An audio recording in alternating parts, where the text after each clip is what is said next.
buenas a todos, ¿cómo andan? Les doy la bienvenida a Historias para un Café. Los vascos tienen una historia extensa y bien documentada, repleta de sucesos interesantes y a su vez un origen con muchas teorías.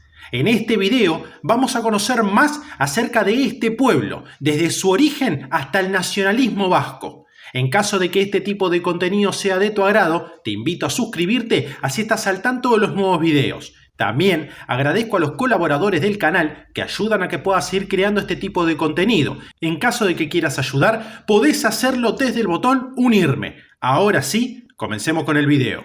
El origen de los vascos sigue siendo fuente de muchas hipótesis. La lengua vasca, el euskera, es para algunos autores el hilo conductor que permite investigar sus orígenes y que confirma, por sus modificaciones e influencias, las relaciones de los vascos con los pueblos que han atravesado sus tierras a lo largo de la historia. Son varias las hipótesis, más o menos fundadas y trabajadas, que se mantienen sobre esta cuestión. Principalmente se conocen 5. Primera hipótesis. ¿Aparecieron los vascos con la llegada de Europa de los Cro-Magnon? En esta hipótesis, varios estudios antropológicos consideran que los vascos son el grupo étnico más antiguo de Europa y el único superviviente a la llegada de los indoeuropeos. Se supone que desde el post-neolítico ocupaban una zona que se correspondería a una zona similar a la que se conoce como Euskal Herria. Para ello, basan los estudios en áreas, las investigaciones paleogenéticas y las lingüísticas. En esta última, en etimología de los topónimos y de las palabras. Estudios realizados por el Centro Nacional de Investigaciones Científicas francés en 2011 afirman que el lugar genético materno de la población vasca es similar al de sus vecinos europeos, con rasgos similares con los de la región franco-cantábrica y específicamente de las poblaciones de lengua vasca. De donde deducen que los vascos se separaron de esa línea genética paneuropeo hace 8000 años, antes de la llegada indoeuropea. Vamos a la segunda hipótesis. ¿Están los vascos emparentados con los íberos? Esto es lo que defiende la teoría del vasco-iberismo, al afirmar que, de un modo u otro, existe una relación entre las lenguas vasca e íbera, de manera que o bien la lengua vasca sería el resultado de una evolución de la íbera o de una lengua de la misma familia que la íbera. El primero en apuntar esta posibilidad es Estrabón, que en el siglo I a.C., es decir, cuando todavía se hablaba íbero en la península, afirmaba que los íberos y los aquitanos eran similares físicamente y que hablaban lenguas parecidas. La tercera hipótesis. ¿Llegaron los vascos con los indoeuropeos? Una de las teorías sobre el origen de los vascos es que llegaron a Aquitania con los indoeuropeos hace 7000 años, no llegando a la península ibérica hasta el siglo I a.C. Hay ejemplos de acaecimientos similares. Durante las migraciones germánicas que barrieron Europa después de la caída de Roma, casi todas las tribus eran indoeuropeos, salvo los hunos y los ávaros. Cuarta hipótesis. ¿Ocuparon los vascones el actual País Vasco en la Antigüedad tardía o en la Alta Edad Media? Esta hipótesis o teoría de la vasconización tardía es defendida por estudiosos tales como Arnaud Oyenart, Claudio Sánchez Albornoz, Manuel Gómez Moreno, Jürgen Untermann, Adolf Schulten y José Antonio Vaca de Osma. Ellos consideran que los vascones ocuparon las tierras del actual País Vasco en tiempos de los visigodos. Dos de las autoridades con mayor peso en la lingüística histórica vasca, Luis Michelena y Joaquín Gorrochategui, coinciden en parte con esta teoría, pero añaden que esta vasconización se produjo sobre un sustrato que ya era vasco. Es decir, fue un suceso que vino a unificar las tribus vascas de la zona, como se puede comprobar por los numerosos arcaísmos que retiene el dialecto vizcaíno. Y la quinta hipótesis. ¿Vino el euskera a España desde Francia en época histórica? Esta hipótesis es defendida por Larry Trask y por los filólogos españoles Francisco Villar Liébana y Blanca Prosper, que la presentan en su libro Vascos, Celtas e Indoeuropeos, Genes y Lenguas, publicado por la Universidad de Salamanca en 2005 y por Francisco Rodríguez Adradós, que lo hace en Historias de las Lenguas de Europa, publicado en 2008. Análisis genéticos, especialmente aquel promovido por la National Geographic Society con su proyecto genográfico, podrán agregar elementos adicionales para descubrir el origen de la población vasca. A medida que un mayor número de vascos ordenen análisis de sus muestras genéticas, la identidad de la rama vasca se irá haciendo más clara dentro del contexto del árbol genético global de migraciones. Ya hablando un poco sobre los posibles orígenes de este pueblo, hablemos sobre la época antigua. Si la hipótesis válida fuese que los vascos llegaron a Europa con los Cro-Magnon, en tiempos prehistóricos estarían establecidas en toda Europa una serie de tribus que hablaban lenguas de una misma familia lingüística y tenían relación cultural entre sí. Si lo fuese la de la expansión vascona en los años oscuros, los vascos no ocuparon todo lo que actualmente se define como Euskal Herria hasta el siglo VI o V a.C. Las otras hipótesis son intermedias. Sin embargo, hoy en día se desconoce cuál es válida. Según los historiadores romanos Estrabón, Plinio el Viejo, Pomponio Mela, Lucio Floro o Silio Itálico, la zona estaba habitada en tiempos prerromanos por diversas tribus cuyo idioma y filiación no son desconocidos. Solo de los aquitanos hay constancia de que hablaban vascuence. La distribución de tribus y las zonas ocupadas por bárdulos, caristios y autrigones varían según cada historiador. La distribución de Ptolomeo, la más completa, era la siguiente. Cántabros. Daba este nombre a los pueblos que habitaban entre el río Sela y el Asón. Autrigones, establecidos entre el río Asón y el río Nervión. Caristios, establecidos entre el río Nervión y el Deva en la actual Guipúzcoa. Bárdulos, que ocupaban el actual Guipúzcoa a excepción del valle del Deva y del Bidasoa. Vascones, que ocupaban lo que hoy es Navarra, noroeste de Aragón y noreste de La Rioja. Aquitanos, que estaban entre el río Garona y los Pirineos. Y por último los Verones, que ocupaban el territorio de la actual Rioja Alta, parte de la Rioja Alavesa y algunos enclaves en Burgos, oeste de Navarra y norte de Soria. Otros colocan a cántabros y vascones como tribus fronterizas y para otros, entre vascones y cántabros, solamente estaban los bárdulos. Plinio dice que Portus Amanus, la romana Flavio Auriga y la actual Castro Urdiales, era una ciudad bárdula, lo que se contradice claramente con la distribución de Ptolomeo. Aunque hay diversas teorías que consideran que los vascones se extendieron por los territorios vascongados y que por esa razón se habla euskera y se mezclaron con los celtas que huían de la presión romana en el Ebro, creando los dialectos del euskera. Los territorios de estas tribus estaban políticamente repartidos en diferentes conventos jurídicos de Hispania y la Galia. Los vascones dependían administrativamente del convento César Augustano, cuya capital era la actual Zaragoza. Los bárdulos, caristios y autrigones dependían del convento cluniense, cuya sede estaba en Clunia, en la provincia de Burgos. Y los aquitanos estaban incluidos en la Galia. No hay más noticias de bárdulos, caristios y autrigones hasta que en el siglo IX se menciona por primera vez a Castilla, antes llamada Bardulia. El territorio vascón se vio profundamente implicado en las guerras sertorianas. Sertorio se traslada en el año 77 a.C. al valle del Ebro e instala su cuartel en Osca, actualmente Huesca. Y ese mismo año, atravesando el paso de Pertús, llega Neo Pompeyo, enviado por Roma, quien consigue la simpatía de muchos vascones, especialmente en la zona del Ebro. Esto provoca que ciudades próximas tomen partidos diferentes. Mientras Calagurris, actual Calahorra, se mantiene fiel a Sertorio, Gracurris apuesta por Roma, lo que convierte a la zona del Ebro en la más convulsionada por los enfrentamientos entre los dos bandos. En el invierno del año 75 a.C., Pompeyo funda la ciudad de Pompaleo, actual Pamplona. Sertorio es asesinado a traición en el año 72, en Osca, que queda como última plaza fiel al ideal de Sertorio. Este asedio, realizado por Afriano, general de Pompeyo, que duró hasta el año 67 a.C., llevó a sus habitantes hasta el extremo de tener que recurrir a comerse los cadáveres. Se tiene constancia de la presencia de vascones en el ejército romano al menos desde el siglo I a.C., tanto en cohortes como en las legiones y en los pretorianos. Igualmente, se sabe de la existencia de cohortes de vascones. La cohort segunda Vasconum Civium Romanorum estuvo destinada en Germania. Esta cohorte fue posteriormente destinada a Britania y el año 156 a la Mauritania Tingitana.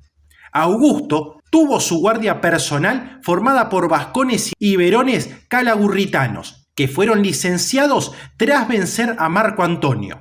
La costumbre de guardias personales formadas por hispanos fue muy común entre los generales debido a su fidelidad y devoción hacia sus jefes. En la Edad Media casi no hay noticias históricas del territorio vascón, ni de casi toda la costa cantábrica, a partir del hundimiento del Imperio Romano y la invasión de los pueblos germánicos. El hecho es que, de ser un área aislada dentro de un gran imperio, los vascones pasan a encontrarse en la zona fronteriza entre dos belicosos vecinos, los reinos franco y visigodo. Esta zona se convierte en un territorio de alto valor estratégico deseado por ambos contendientes. El accidentado territorio vasco es ideal para el bandidaje y la guerrilla, por lo que es posible que los vascos sobrevivieran a pesar de sus opresivos vecinos. Simplemente se fueron a las montañas y esperaron ahí hasta que la amenaza desapareciese. La caída del Imperio Romano dio paso a los asentamientos y posteriores reinos visigodo y franco y a la implantación en Francia del Ducado de Vasconia. Este ducado, creado por los reyes francos, ocupaba la Novem Populania romana en las Galias y llegó a tener una cierta independencia de los francos cuando se unió al Ducado de Aquitania. En la península, el rey godo Leovigildo funda Victoriacum, que se cree que se trata del actual Vitoriano, pueblo a día de hoy perteneciente a la cuadrilla de Sulla en el año 581. El caso de Pamplona es un tema políticamente polémico. Pese a haber sido sede episcopal de la iglesia visigoda, activa intermitentemente y la confirmación de noticias de presencia visigoda en determinados períodos, como Leovigildo en 581 y presencia de un obispo de Pamplona en el Concilio Toledano de 581, así como la renovación de las murallas de Wamba en el 674, etc. Pero la principal necrópolis descubierta en Pamplona, llamada confusamente visigoda, apunta a un elemento mayoritariamente vasco-aquitano. En el siglo VIII, tras la invasión musulmana proveniente del sur, solamente la cornisa norte quedó fuera de su alcance debido a su difícil orografía y poco interés para los conquistadores, a pesar de haberla sometido. Poco se sabe de las zonas costeras y occidentales actualmente vascas durante esta época. Los musulmanes llegaron a lo que hoy es Navarra, casi de inmediato a la entrada en la península, en el 714, y ese mismo año Pamplona capituló por acuerdo con las fuerzas atacantes. Los musulmanes controlaron de ese modo el paso de los Pirineos, del cual se valieron para lanzar expediciones militares a través de los Pirineos. Las primeras noticias de resistencia en zona periférica al Pirineo occidental y central datan del período posterior a la derrota musulmana de Poitiers, en el que tenemos noticia de una avanzadilla franca en posesión de Pamplona, así como de un posterior ataque de Abd al-Malik al otro lado de los Pirineos y su posterior derrota por sus pobladores. En el 778, el ejército de Carlomagno sufrió un duro revés en Roncesvalles, dando lugar al famoso Cantar de Roldán. Se desconoce quiénes fueron los atacantes y los historiadores manejan tres hipótesis. La primera dice que una coalición de vascones y musulmanes. La segunda, una combinación de vascones de ambas laderas del Pirineo. Y la tercera, vascones ultrapirenaicos descontentos con el fortalecimiento del régimen franco en Aquitania. Hay otras, como que fueron solo musulmanes, que es la que canta la francesa Canción de Roldán.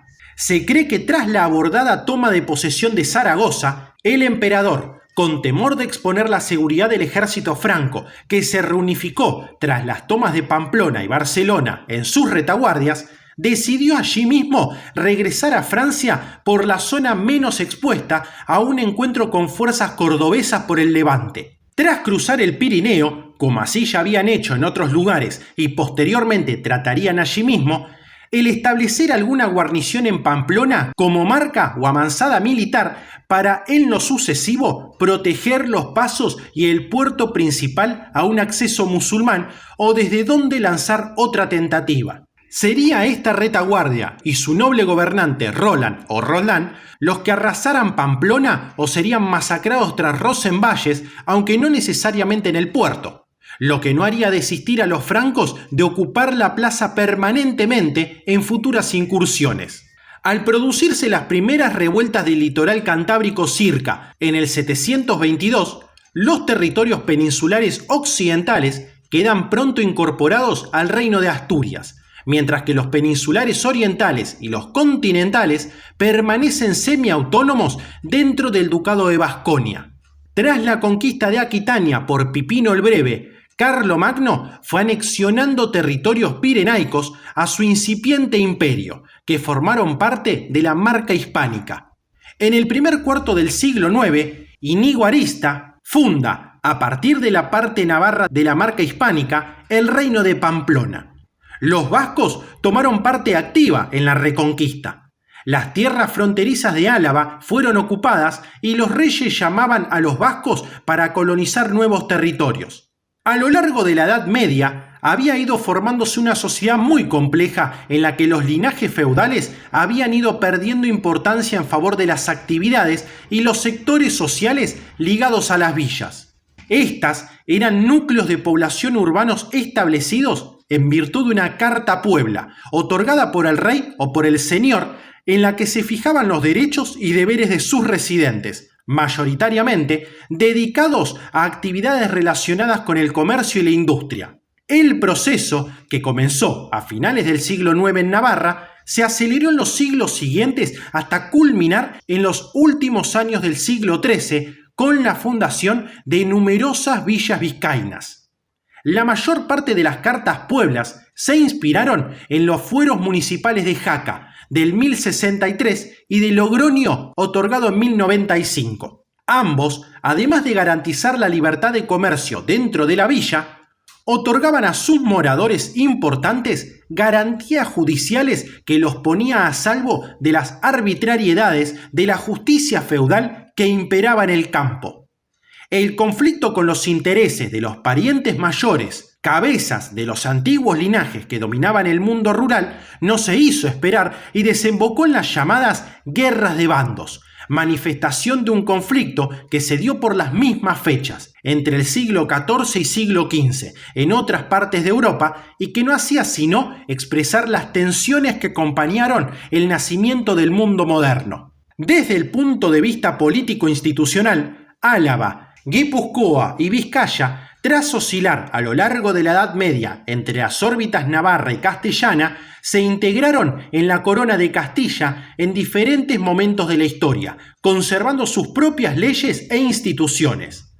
Navarra, por su parte, tuvo su propia evolución como reino independiente, pero su debilidad entre vecinos tan poderosos como Castilla, Aragón y Francia, especialmente tras la unificación de las coronas de Aragón y Castilla con los reyes católicos y el complicado juego de alianzas e intereses internacionales tejidos por Fernando, desembocó en la ocupación en la parte peninsular del Reino de Navarra por un ejército castellano-aragonés en 1512. Y su incorporación forzosa primero a Aragón y a la muerte de Fernando II de Aragón a la corona de Castilla. Solo la merindad de Ultrapuertos se mantuvo teóricamente como reino independiente con su capital en Pau, aunque sometida a los reyes de Francia hasta que un descendiente de los últimos reyes de Navarra se convirtió en Enrique IV, rey de Francia y Navarra e iniciador de la dinastía de Borbón. En cuanto a Navarra, en el siglo IX surge el reino de Pamplona, bajo la influencia del reino franco, los cuales crearon la marca hispánica desde la actual Navarra hasta el Mediterráneo, como tapón frente a los musulmanes y como vía de mejor influencia en la zona.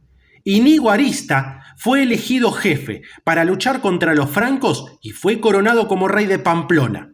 Este reino, más tarde transformado en reino de Navarra, se alió con el reino muladí de los Banu Qasi, descendientes del hispano-latino conde Casio, cuya capital era Tudela y no dependía de Córdoba. Sellaron su alianza mediante matrimonios cruzados. El reino de Pamplona se extendió hacia el sur hasta el río Ebro. En la segunda mitad del siglo IX y siglo X se establece el reino de Pamplona que, al igual que los condados resultantes de la división de la marca hispánica y que el reino de Asturias, se configura como elemento a veces de oposición y otras de cooperación con la zona islámica, instalado en el territorio de la monarquía visigoda. Las relaciones navarras con la familia muladí de los Banu Qasi fueron muy estrechas durante su inicio. Existen algunos trabajos que pretenden aproximarse a la vida cotidiana de los vascos en la Edad Media. Sancho Garcés, junto con Ordoño II de León, conquistaron Nájera y en el 924 su hijo, García Sánchez, creó el reino de Nájera-Pamplona, desarrollando una labor de repoblación y favorecimiento de las nuevas tierras y de los monasterios allí existentes. Sancho Garcés II, su sucesor, y García Sánchez II, el Temblón, se ven obligados a capitular ante Almanzor y a pagar tributos al califato de Córdoba. Con Sancho III el Mayor, el reino de Nájera-Pamplona alcanza su mayor extensión territorial, abarcando casi todo el tercio norte peninsular. En la reorganización del reino, se supone que creó el vizcondado de Labort entre el 1021 y 1023, con residencia del vizconde en Bayona y el de Bastán hacia 1025. Algunos autores defienden que, a la muerte del duque Sancho Guillermo, duque de Vasconia, el 4 de octubre de 1032, extendió su autoridad sobre la antigua Vasconia ultrapirenaica, comprendida entre el Pirineo y el Garona, como comenzó a ser mencionado en sus documentos. Se puede decir que Sancho III realizó el primer imperio hispánico y fue denominado rey ibérico y rey navarro hispano. Antes de morir en el 1035, dividió sus territorios entre sus hijos. Su primogénito, García, reinó en Pamplona y heredó algunas tierras en Aragón y Castilla. Fernando obtuvo gran parte del condado de Castilla. Ramiro recibió tierras en Aragón y en Navarra, y Gonzalo en el Sobrarbe y otros puntos distantes de Aragón. De este reparto surge la nueva estructura política del siglo XII con los reinos de Navarra, Aragón y Castilla.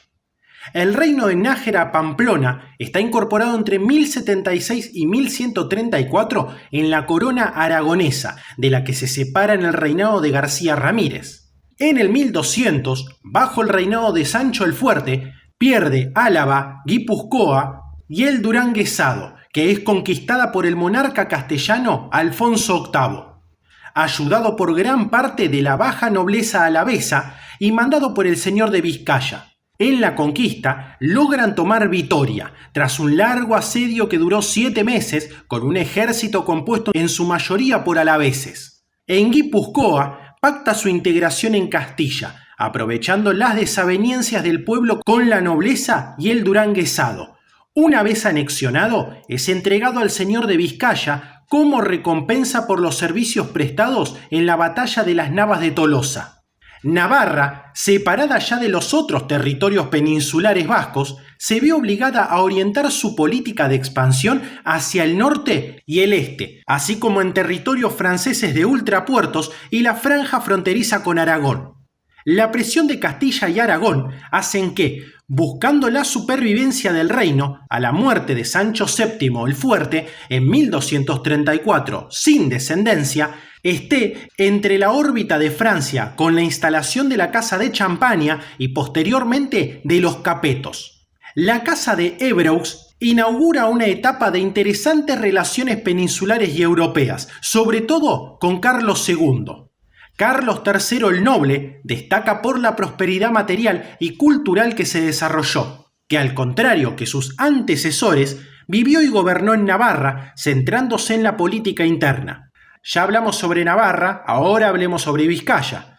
Al iniciarse la Reconquista, según la crónica de Alfonso III, parte de los territorios de la actual Vizcaya quedan bajo la influencia del Reino de Asturias. Estos eran las zonas de Carranza, Sopuerta y el oeste del Nervión, y habían sido repoblados con huidos de la invasión musulmana, mientras que en la llamada Vizcaya nuclear no se registraron asentamientos de este tipo. No se sabe bajo qué jurisdicción estaban los demás territorios vizcaínos. Según señala el Códice Rotense, hacia el 920, hay constancia del matrimonio entre un hijo de un conde vizcaíno, el conde Momo, con la hija del rey de Pamplona, Sancho Garcés I. Tras la anexión del condado de Castilla por Sancho III el Mayor, Vizcaya queda bajo la influencia navarra.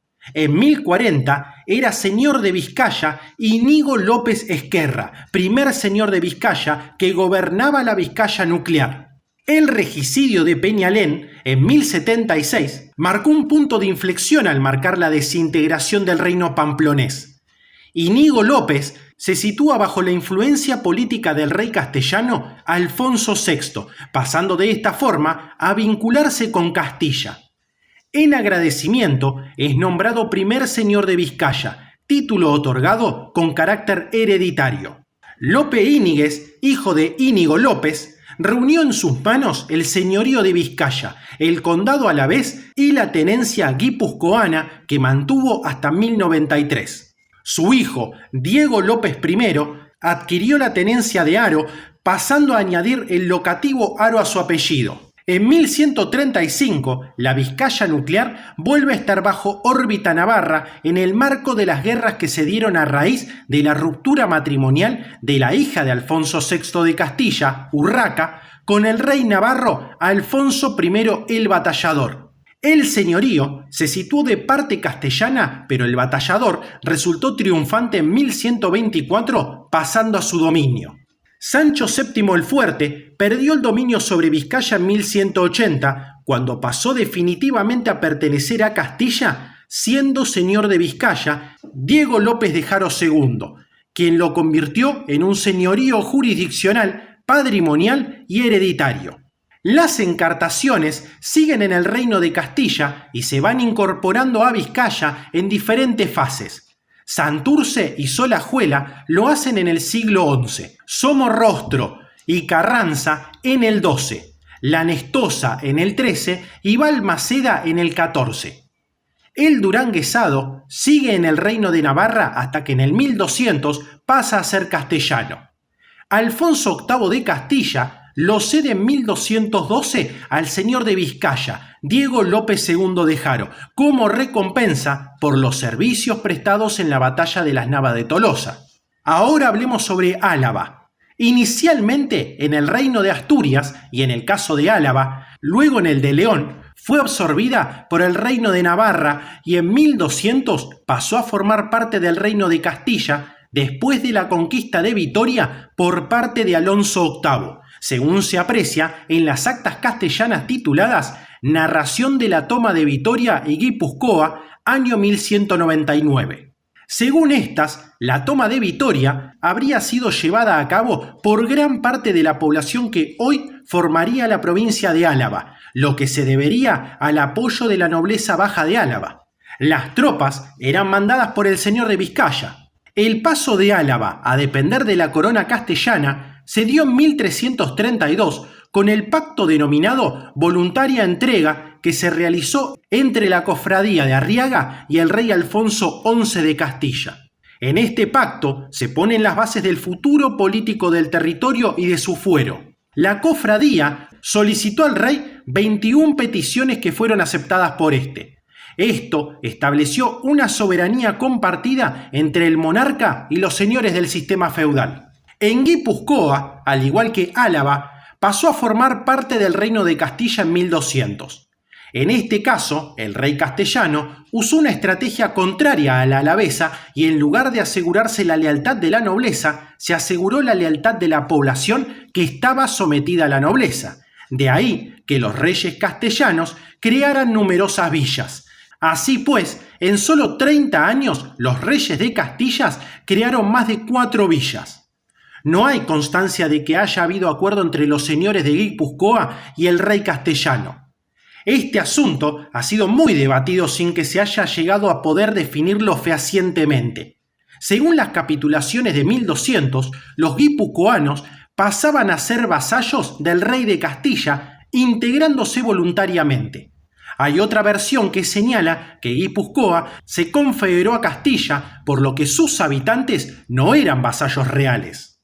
Los marinos guipuzcoanos y vizcaínos, integrados junto a sus vecinos cántabros en la Hermandad de las Marismas, mantuvieron relaciones comerciales con Flandes y tuvieron constantes enfrentamientos con los comerciantes de Bayona, llegando muchas veces a saqueos y enfrentamientos armados. El poder de esta hermandad era tal que se permitían establecer pactos con los reyes de Inglaterra.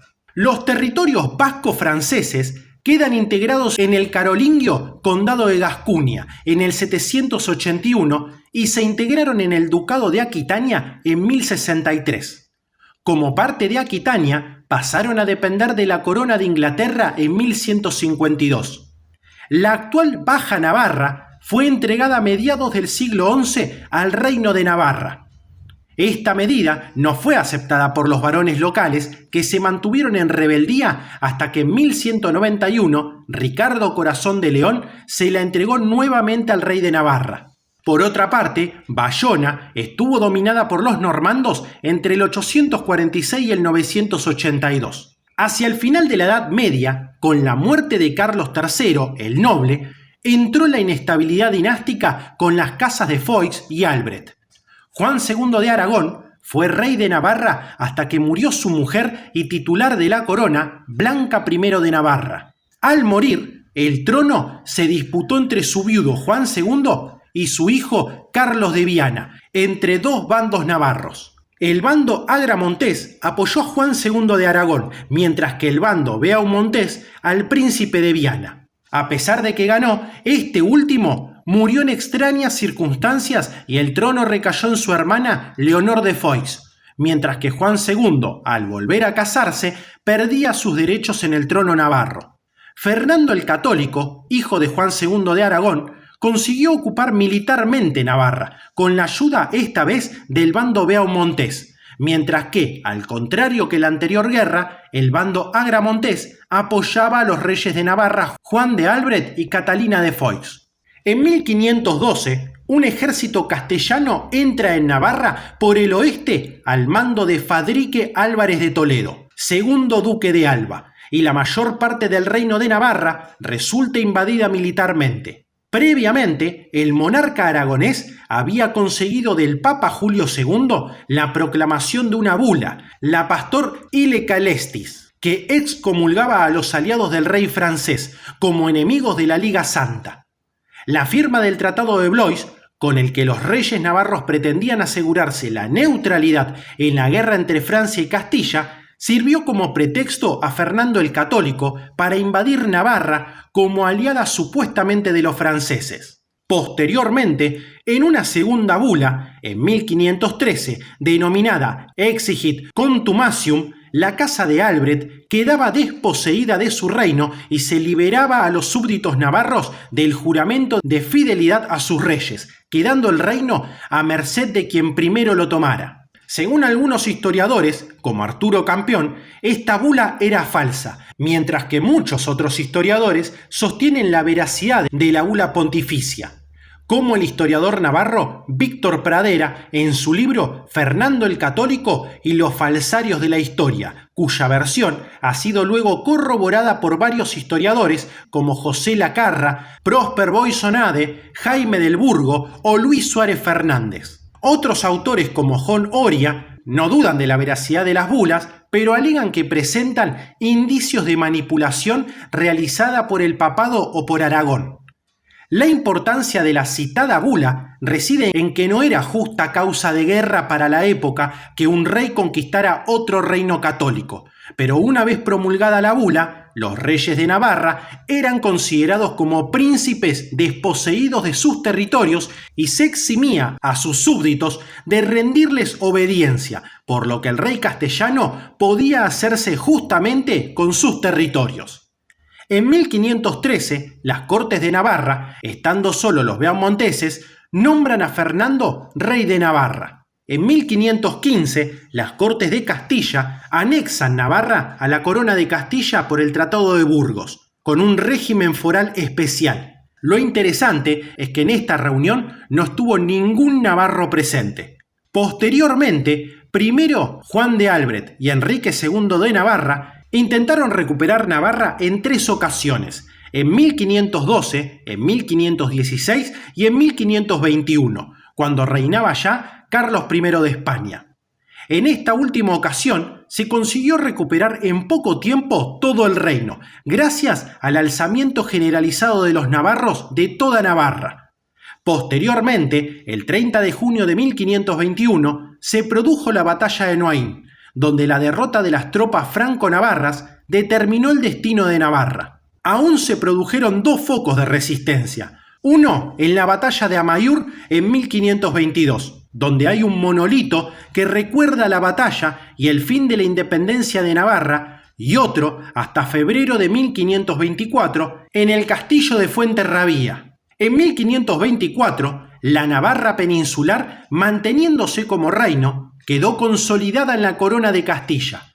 Carlos I se retiró definitivamente en 1530 de la Baja Navarra tras resultar infructuosas sus incursiones en ese territorio, aunque nunca se firmó un tratado de paz entre Castilla y Navarra. El reino de Navarra, bajo dominio de la Casa de Foix, se redujo a los territorios al norte del Pirineo, la Baja Navarra. En 1594, Enrique de Navarra fue coronado rey de Francia tras su conversión al catolicismo, siendo el primer Borbón que accedía al trono francés. Desde Enrique IV hasta Luis XVI, los reyes de Francia tomaron el título de rey de Francia y de Navarra. Tras la Revolución Francesa, el reino de Navarra quedó disuelto en la República Francesa. Las tierras navarras quedaron así divididas entre España y Francia hasta el día de hoy. Hablemos ahora sobre las vascongadas. Los vascos de Guipúzcoa, Vizcaya y Álava, que ya estaban integrados en la corona de Castilla, siguen con un amplio grado de autogobierno. Los fueros daban a cada región vasca leyes locales, impuestos y tribunales independientes. Estos fueros eran diferentes para cada región. Por ejemplo, en el señorío de Vizcaya eran diferentes para las encartaciones, la tierra llana, la ciudad y las villas. Los vizcaínos y guipuzcoanos reciben del rey la hidalguía universal, que significa que tanto unos como otros pasan a ser considerados hidalgos por el hecho de ser vizcaínos o guipuzcoanos. Su historia está ligada a la del resto de España, teniendo una importante participación en la conquista y colonización de América. La Casa de Contratación prefería los barcos de los astilleros del Cantábrico por su solidez y buenas condiciones marineras para las flotas de Indias. También participaron en casi todas las acciones navales de la incipiente Armada de España, como en las expediciones a Italia del Gran Capitán, la Batalla de la Isla Terceira, la Armada Invencible, etc. Colaboraron con las tropas de Fernando el Católico en la conquista de Navarra y en las acciones militares que fueron consecuencia de la misma. Hacia el final del siglo XVI, los marineros vascos enseñaron a los holandeses el empleo del arpón para la caza de ballenas. La Revolución Francesa llevó a España a la Guerra del Roselón, o de la Convención del 1793, durante la cual, tras unos éxitos españoles iniciales en los que se tomó el Roselón, las tropas francesas, al mando del general Dugommier, consiguen recuperar el Roselón en las campañas de 1794 y 1795, tras las batallas de Tec del 28 de abril, Alvere del 30 de abril y Bolou del 1 de mayo, y penetran en Cataluña, Vascongadas y Navarra, llegando a ocupar Miranda de Ebro. El 2 de agosto de 1794, las tropas francesas cercaron las provincias vascongadas y en 36 horas llegaron a San Sebastián sin encontrar resistencia. Días después, vizcaínos y alaveses se rendían en masa y el 26 de agosto, el alcalde declaraba no la prometida república, sino la sumisión total a Francia, ya que al ser reclamada la misma, Salbert Pinet, comisionado de Napoleón, ordenó el encarcelamiento de 40 de ellos. Con la firma del Tratado de Paz de Basilea del 22 de julio de 1795, se da fin al conflicto. En ella se establece que a cambio de la retirada de las tropas francesas de tierras vascongadas, se había de entregar la isla de Santo Domingo y por la liberación de los 40 guipuzcoanos encarcelados, se permitía además a Francia ciertos derechos sobre caballos andaluces y ganado ovino durante 5 años. En el siglo XVI, el hambre y la miseria se apoderaron del país vasco francés. Comenzó también una época de persecución a supuestas brujas en todo el territorio. Las acusaciones que se realizaron en el Parlamento de Burdeos motivaron el envío a la Bort del consejero Pierre de Lancret. Este, arrancando confesiones mediante torturas, hizo quemar alrededor de 200 mujeres, niños y sacerdotes. Pierre de Lancret fue el responsable de la caza de brujas en la Bort. Pensaba que las mujeres son de naturaleza pecaminosa y que son tan peligrosas que jamás sería capaz un juez en solitario de juzgar a una mujer porque los hombres son débiles. Decía que se necesitaría un tribunal compuesto por muchos hombres. Sin embargo, tras superar los desastres sufridos, en el siglo XVII se vivió una especie de renacimiento. Entre otras cosas, Rabelais publicó su Gargantúa y Pantagruel, y Bernat de Etxepare escribió el primer texto impreso en euskera.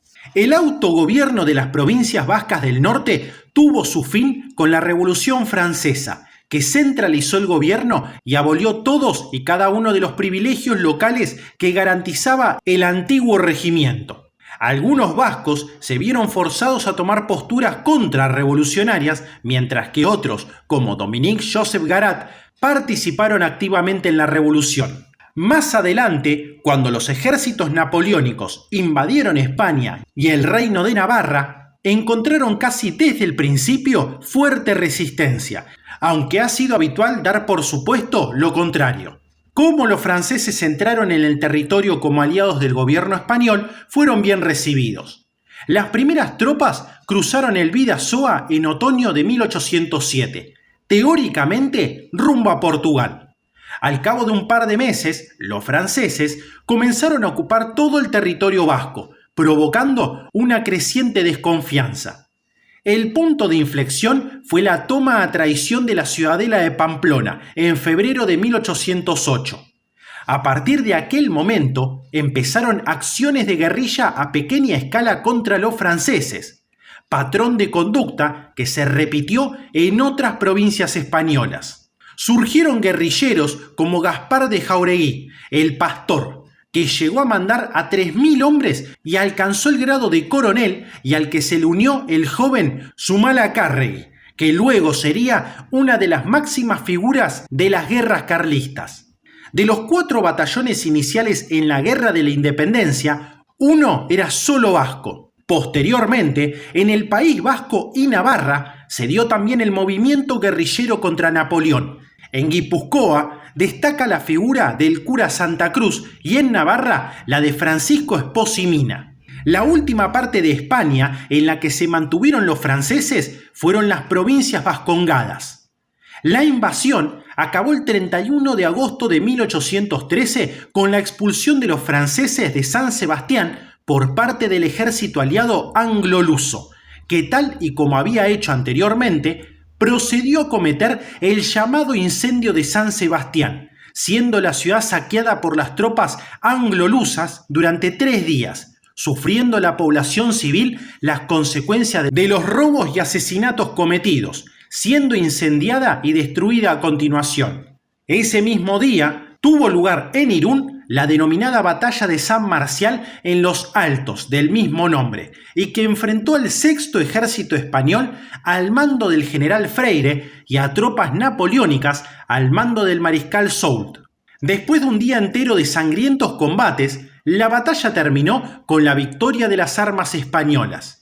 En dicha batalla se distinguieron los 2 batallones de voluntarios de Guipúzcoa, al recuperar la zona que rodea la ermita de San Marcial, cuando el enemigo estaba a punto de ganar la contraescarpa de dichos altos y rebasar el centro del dispositivo del sexto ejército.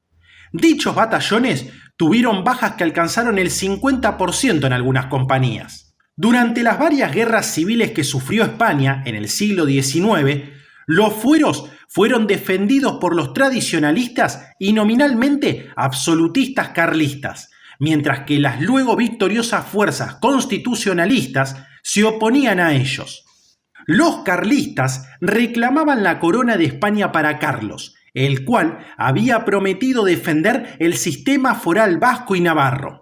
Fruto de la influencia de la Iglesia Católica y temiendo que bajo la igualadora Constitución liberal los fueros fueran eliminados, los vascos españoles de las zonas rurales se unieron masivamente al ejército tradicionalista, al cual pagaban una gran medida los gobiernos de las provincias vascas. Así, en un diálogo de un faccioso más y algunos frailes menos, el autor Benito Pérez Galdós pone en boca de uno de sus personajes lo siguiente: el señor Carlos Navarro, nuestro valiente amigo, llegó anteanoche de su excursión por el reino de Navarra y por Álava y Vizcaya. Es un guapo sujeto. Dice que en todo aquel religioso país, hasta las piedras, tienen corazón para palpitar por Carlos. Hasta las calabazas echarán manos para coger fusiles.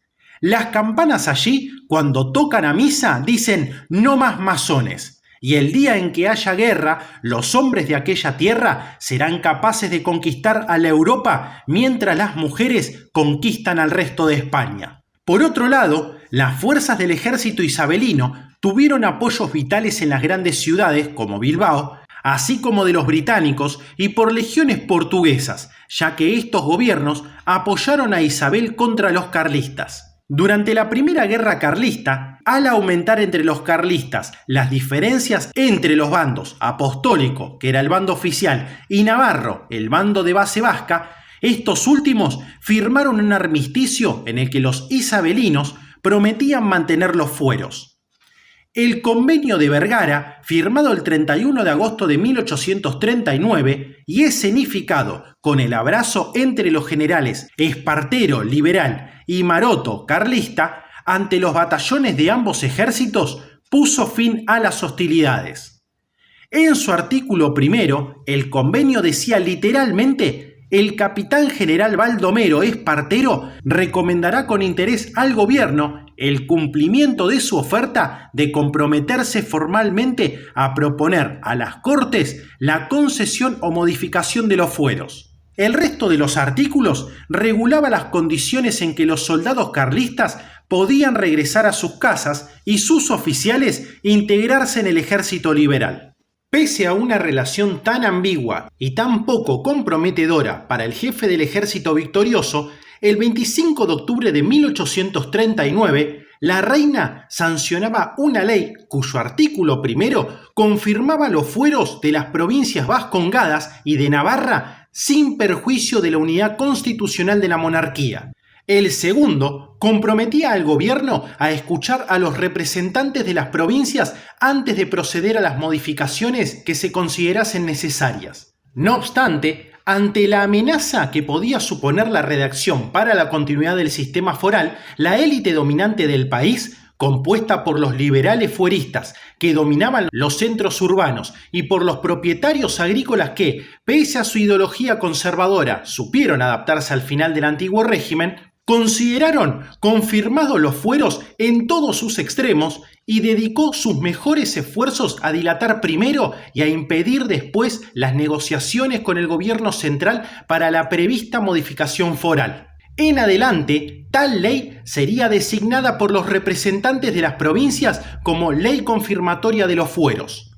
La subida al poder de los progresistas tras el 1841 trajo consigo algunos cambios impuestos por la fuerza, como la supresión de las aduanas interiores y su traslado a la costa, el establecimiento de juzgados de primera instancia y otros de menor importancia, como la denominación de jefe político o gobernador al antiguo corregidor. Todos ellos fueron recibidos con protestas, pero especialmente en el traslado de las aduanas, pronto quedó claro que resultaban beneficiosos para el desarrollo de los negocios comerciales e industriales, sobre todo en Bilbao y San Sebastián. Tras la caída de Espartero en 1843 y el ascenso de los moderados, la situación mejoró para los fueristas. Conservadores todos ellos, les resultó fácil llegar a un acuerdo tácito que permitía que el control de la situación en el País Vasco recayera en el mismo tipo de gente que ahora disfrutaba del poder en Madrid, tanto frente a los progresistas como frente a los carlistas. Tal acuerdo no solo permitió que se mantuviesen las juntas generales y las diputaciones forales, sino que los mismos ayuntamientos siguiesen siendo elegidos del modo tradicional, lo que ponía a todos los organismos de poder local y provincial en manos de la referida élite. Además, y es un elemento esencial, el mantenimiento de las instituciones forales daba una legitimidad añadida al ejército del poder por parte del citado grupo social frente a una población que había apoyado mayoritariamente, sobre todo en el campo, al bando tradicionalista. Cuando tales argumentos no bastaban para convencer a sus interlocutores moderados en Madrid,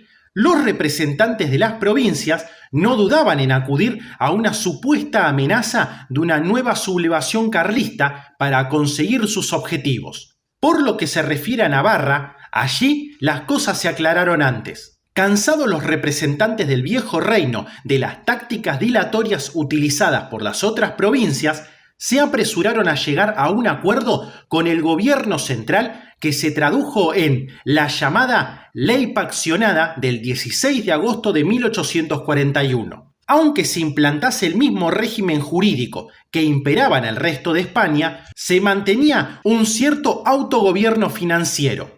A lo largo de los años, que van entre 1845 y 1868, se asiste pues a una extraña situación por lo que se refiere al sistema foral de las tres provincias vascas. La amenaza nunca concretada de la modificación de los fueros por parte del gobierno central coexiste con el mayor grado de desarrollo alcanzado nunca por el sistema foral, especialmente en lo que concierne a las disputas forales. Por lo que se refiere a la situación económica y social en los años anteriores a la Tercera Guerra Carlista, se asiste a los primeros pasos en el camino de la moderna industrialización. Al mismo tiempo que continúan y se desarrollan las actividades tradicionales del comercio y la artesanía en las ciudades, van apareciendo las primeras fábricas. Santa Ana de Bolueta, a las afueras de Bilbao, en la que se instaló el primer horno alto para fundir mineral de hierro, aunque todavía funcionaba con carbón vegetal, y la fábrica Nuestra Señora del Carmen, instalada por los Ibarra en el desierto de Baracaldo, núcleo inicial de lo que llegarían a ser los Altos Hornos de Vizcaya. También en estos años comenzó a explotarse de forma sistemática los yacimientos de mineral de hierro, aunque habrá que esperar al último cuarto de siglo para que despegue la industrialización. Tras la Revolución Gloriosa y la caída de Isabel II, comienza el sexenio revolucionario en el que se aprueba una nueva constitución y se nombra a Amadeo de Saboya nuevo rey. Enfrentados a la monarquía y prácticamente fuera del sistema, quedaron en primer lugar los carlistas, cuya fuerza había crecido en paralelo a los enfrentamientos habidos entre la Iglesia y el Estado por el tratamiento de la cuestión religiosa en la Constitución. Estaban divididos en dos tendencias, una partidaria de la vía parlamentaria y otra más proclive a la insurrección armada y al abandono de las vías legales. Finalmente, en medio de un período político turbulento, fue esta última la que se impuso, lo que daría lugar al comienzo de una nueva guerra civil en 1872 que duraría hasta 1876, la Tercera Guerra Carlista. La Tercera Guerra Carlista tuvo lugar fundamentalmente en el País Vasco. En los territorios ocupados por los carlistas se desarrolló incluso un embrión de Estado, con su administración, sus impuestos, su boletín oficial, etc. Al igual que había ocurrido en la Primera Guerra Carlista, si bien el campo era mayoritariamente carlista, los núcleos de población más importantes permanecieron bajo el control de los liberales, apoyados por la población burguesa y por una parte importante de los artesanos. La guerra acabó en 1876 cuando, ya con Alfonso XII en el trono, el reorganizado ejército liberal pudo acabar con los últimos núcleos de resistencia carlista, especialmente tras la sangrienta batalla de Somorrostro. Pese a la reiterada protesta de los liberales vascos, que intentaron separar el futuro del régimen foral de la derrota carlista, Cánovas hizo aprobar la ley de 21 de julio de 1876, abolitoria del régimen foral, por la que se extendían a las provincias vascongadas las obligaciones de pagar impuestos y acudir a las quintas y reemplazos en el ejército. La misma ley autorizaba al gobierno a introducir las reformas que considerase oportunas en el sistema foral. La resistencia a estas medidas, que llegó a la desobediencia civil por parte de las juntas y diputaciones forales, hizo que el gobierno disolviera estas instituciones al año siguiente y estableciese en Álava, Guipúzcoa y Vizcaya las diputaciones provinciales, en principio con las mismas atribuciones que las de cualquier otra provincia. Sin embargo, la supresión de los fueros no significó la igualación absoluta con el resto de España. Cánovas era perfectamente consciente de que no podía enfrentarse definitivamente con los sectores burgueses de las provincias vascongadas, que eran parte esencial de los apoyos con que había de contar el nuevo régimen de la Restauración. Así, si bien desapareció el relativo autogobierno que permitía el sistema foral, se concedía a las nuevas diputaciones la facultad de negociar con la hacienda estatal la fijación de un cupo o cantidad que habrían de entregar al Estado por los impuestos concertados con éste. Dicho de otra manera, como se desconocía el valor exacto de la riqueza de las provincias, se calculaba una cantidad global que las provincias deberían pagar en concepto de los impuestos correspondientes. Además, el Estado reconocía a las diputaciones el derecho a cobrar y gestionar sus propios impuestos para hacer frente al pago del cupo. Los impuestos no concertados se cobrarían como en las demás provincias. El primer concierto económico se aprobó en 1878 y el cálculo del cupo se hizo a la baja, procediéndose por comparación con otras provincias cuya riqueza se suponía similar a la de los antiguos territorios forales. Esto, al coincidir con el periodo de gran crecimiento económico, permitió a las diputaciones vascas contar con una masa de recursos que posibilitó su intervención en campos y competencias fuera del alcance de las diputaciones de régimen común. Por si todo ello fuera poco, la facultad de fijar los impuestos para obtener el cupo permitió a las diputaciones de Álava, Guipúzcoa y Vizcaya optar por una política fiscal basada en los impuestos indirectos aplicados a los productos de primera necesidad y de más consumo, lo que repercutió más en los sectores sociales más desfavorecidos, que vieron aumentar de forma notable los precios de los artículos básicos. Con los ingresos así obtenidos, pudieron las diputaciones desarrollar una política en beneficio de los grupos sociales que tenían su control, favoreciendo de paso el proceso de industrialización. Tras la aprobación del concierto, las quejas por la abolición foral quedaron limitadas a los carlistas y a un sector minoritario de la burguesía que, en todas las provincias, siguió pidiendo la reintegración foral plena. Este es el caso de la Sociedad Euskal Herria de Bilbao, entre cuyos miembros se contaba desde un antiguo diputado general como Fidel de Sagarmínaga hasta un empresario como Ramón de la Sota, que tanta importancia tendría algunos años más tarde en la evolución del Partido Nacionalista Vasco. Los sectores oligárquicos que se beneficiaron del concierto apoyaron a los partidos dinásticos, conservador y liberal en el País Vasco. Su único punto de desacuerdo fue el relativo a la necesidad de establecer un sistema fuertemente proteccionista que protegiese a los industriales de la competencia exterior, objetivo que conseguirían en 1891. Utilizando diferentes medios, que iban desde la compra de votos a las amenazas de despido, consiguieron disputar a los carlistas los puestos de diputados, sobre todo por algunos distritos de Vizcaya. En las ciudades vascas, que estaban experimentando un importante proceso de crecimiento al calor de la industrialización, especialmente en Bilbao, los sectores politizados, minoritarios en su conjunto, repartían su apoyo entre los grupos ajenos al régimen, republicanos y socialistas, a los que más adelante se uniría el Partido Nacionalista Vasco. El campo vasco y Navarra en su conjunto siguió apoyando mayoritariamente a los carlistas, que pese a haber sido derrotados en la guerra, mantuvieron su presencia política y consiguieron la mayoría de las actas de diputados en todas las elecciones. La revolución industrial tuvo influencia manifiesta en el País Vasco. La riqueza de sus minas y la pureza de su mineral atrajeron a los inversores ingleses que, primero, explotaron las minas de hierro para llevar el mineral a Inglaterra y luego montaron las plantas siderúrgicas en el margen izquierdo del río del Nervión. A finales del siglo XIX y principios del XX, surge en Vizcaya un gran dinamismo emprendedor, lo que dio lugar a grandes empresas que se extendieron por toda España.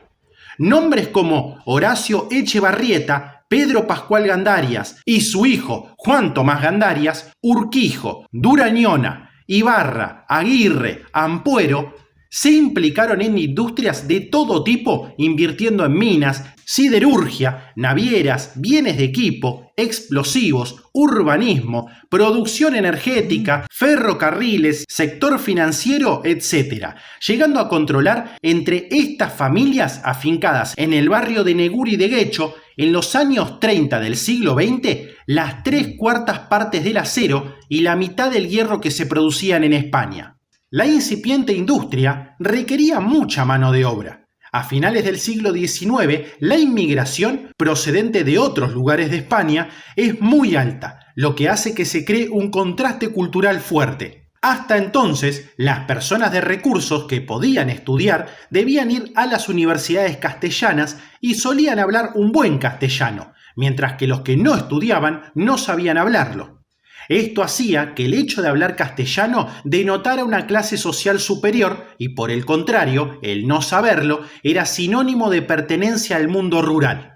Los emigrantes que llegaban a estas tierras a buscar el sustento hablando castellano mostraron a los oriundos que no era una cuestión de lengua la posición social y trajeron además las ideas de izquierdas que acompañaron al nacimiento de la revolución industrial, marcando la lucha de clases y pidiendo la unidad de los proletariados. La estructura social vasca, de carácter conservador y muy apegado a la tradición y a la religión, se vio alterada por las incipientes ideas que trajo el movimiento obrero. En ciertos lugares como Eibar, donde se habían desarrollado desde tiempos inmemoriales una rica actividad industrial basada en el hierro, cuajaron rápidamente las nuevas ideas que se enfrentaron a las tradicionales.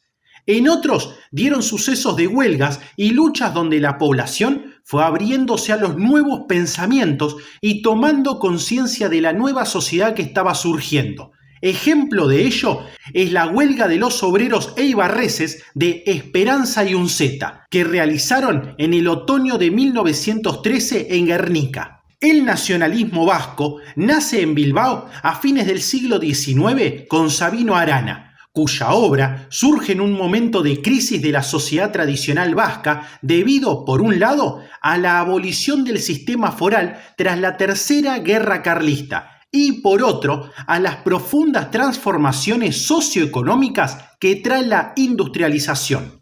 Estos aspectos son claros en la propia bibliografía de Sabino Arana.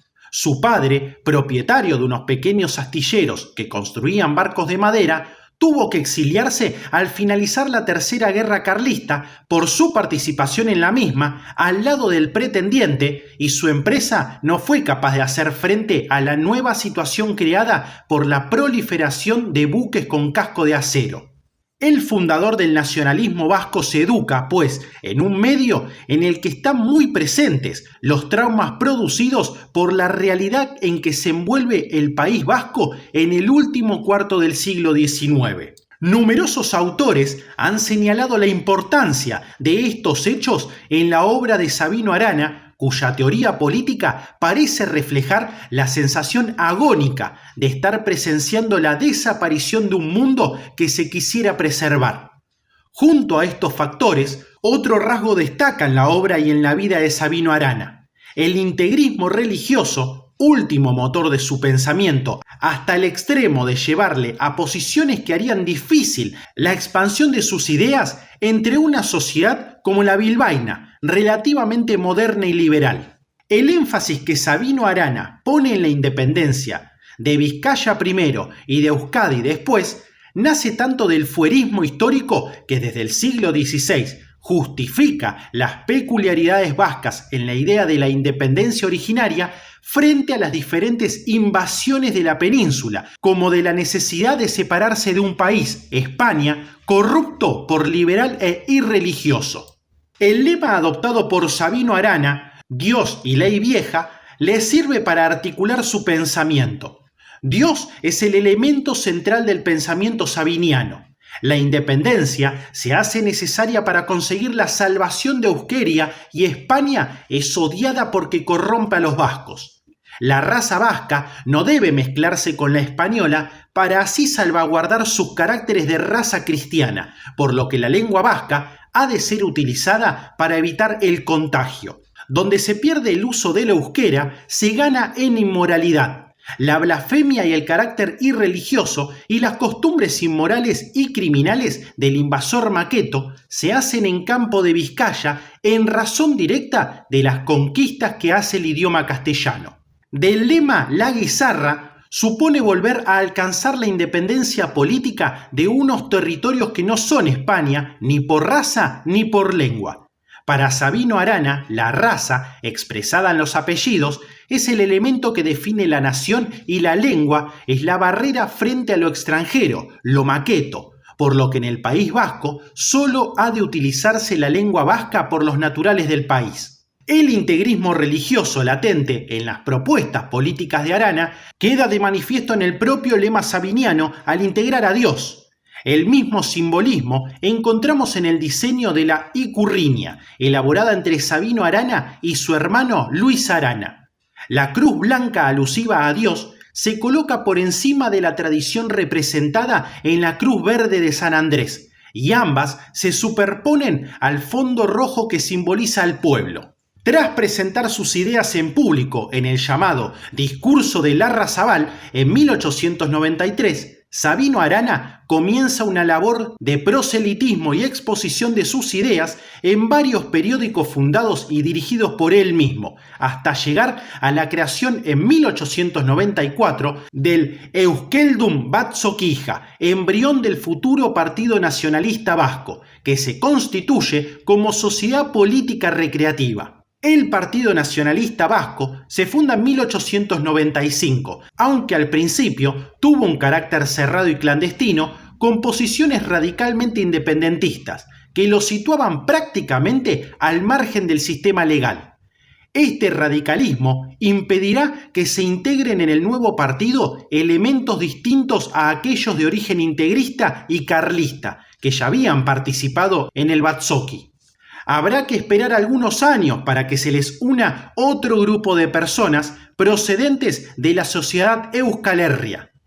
Esta sociedad, fundada en 1876 para protestar contra la abolición foral, estaba dirigido por el naviero Ramón de la Sota, de pensamiento liberal y pragmático. La confluencia de ambos sectores, a partir de 1898, produciría los primeros éxitos electorales del nacionalismo. Entre ellos destaca la elección del propio Sabino Arana como diputado provincial por Vizcaya. La muerte prematura en 1903 de Sabino Arana impidió que cuajasen los planteamientos autonomistas que había esbozado en la cárcel el año anterior, y sus sucesores al frente del Partido Nacionalista Vasco mantuvieron el tono independentista radical al tiempo que comenzaba la mitificación del pensamiento sabiniano, lo que constituiría un freno importante en la evolución del partido. Los intentos por construir un partido más moderno que se integrase de alguna manera en el sistema de la Restauración y abogase por conseguir más autonomía desde la legalidad chocaron con la oposición frontal de los sectores más integristas, dirigidos por el hermano de Sabino, Luis Arana. Ello dará lugar a una serie de escisiones de las que el partido no se repondrá hasta 1930, año en el que el Partido Nacionalista Vasco alcanza su forma definitiva, aunque por su izquierda haya aparecido un partido nacionalista laico y más próximo a los postulados socialistas como Acción Nacionalista Vasca. Así llegamos al final de este video, que espero haya sido útil para conocer un poco más de la historia de los vascos. De ser así, te agradecería que me puedas dejar un pulgar arriba y te suscribas, que ayuda a que el canal siga creciendo. Esto ha sido Historias para un Café y nos veremos pronto. Hasta luego.